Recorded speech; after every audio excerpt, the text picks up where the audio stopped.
मेरा नाम प्रज्ञा है एंड आज मैं आपको आप बीती सुनाऊंगी जिससे सुनने के बाद आपके मुंह से यही निकलेगा। एंड यू नो व्हाट, ये स्टोरी बताने में मेरी फटती है, इसलिए मैं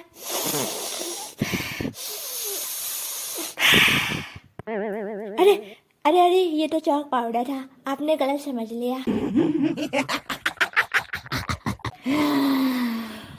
मैं उस टाइम बहुत ही छोटी थी, ऑलमोस्ट 8 साल की दूध पीती बच्ची थी, इनोसेंट सी, भोली सी। चाहे बच्चे कैसे पैदा होते हैं मुझे सब कुछ पता था।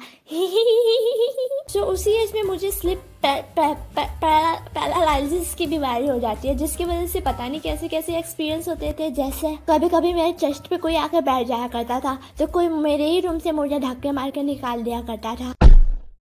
और कभी कभी ऐसा होता था कि कोई औरत आती थी और बोलती थी, मेरा बच्चा मुझे दे दे, मेरा बच्चा। अरे अरे मैंने नहीं लिया आपका बच्चा, दे दे। मैं तो उसे मस्त तेल में फ्राई करके खा गई। नहीं आंटी जी मैं तो मजाक कर रही थी बस।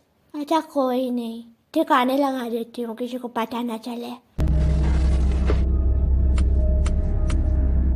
और फिर कभी तो मेरे कान में बहुत ही जोर जोर से कोई सांस भी लिया करता था।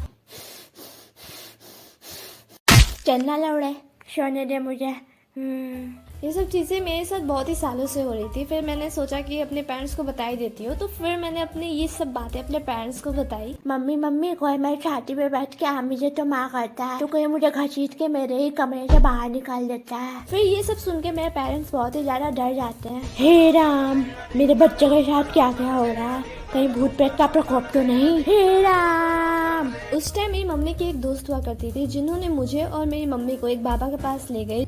इंडिया में जो भी कोई इंग्लिश बोलता है तो लोगों को लगता है वो बहुत ही समझदार इंसान होगा। वो जो बुढ़ा था, मतलब वो बाबा, वो भी इंग्लिश बोला करता था। मी बोलेंगे क्या शिटिंग। तो वो बाबा क्या करता था कि वो लड़कियों के और लड़कों के प्राइवेट पार्ट्स को टच करके सूंघता था और फिर बताता था कि उसे भूत प्रेत है या नहीं। भाई साक्षु है बाबा। मैं ये सब देख के लिटरली बहुत ही ज्यादा डर गई थी। एंड सबसे बड़ी बात कि लोग ये सब करवा भी रहे थे। फिर उसने मुझे भी छूने की कोशिश की, ये कहकर कि बेटा तुम ठीक हो जाओगे।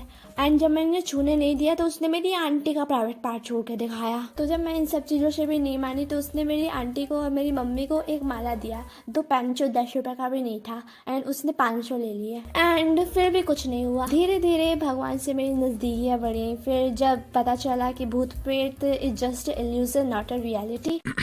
मेरे एक्टिंग का पैसा। भाई तू अभी पैसा मांग रहा है, अभी तो मेरे पास एक कौड़ी नहीं है। चल बाद में पार्टी दे दूंगी, अभी तू जा।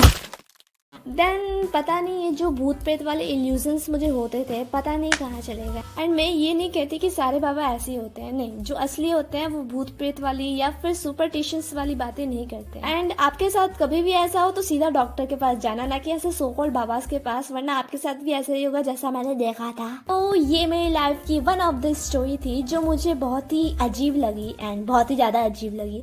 आई होप कि आपको ये स्टोरी अच्छी लगी होगी। आप भी अपनी स्टोरी को मुझे इंस्टाग्राम पे शेयर करना, जिसे मैं अपने स्टाइल में एनिमेट करके उसे लोगों को बताऊं। एंड मैं उसे ऐसे बताऊंगी जैसे आप बता रहे होंगे। So don't forget to subscribe and like this video if you like.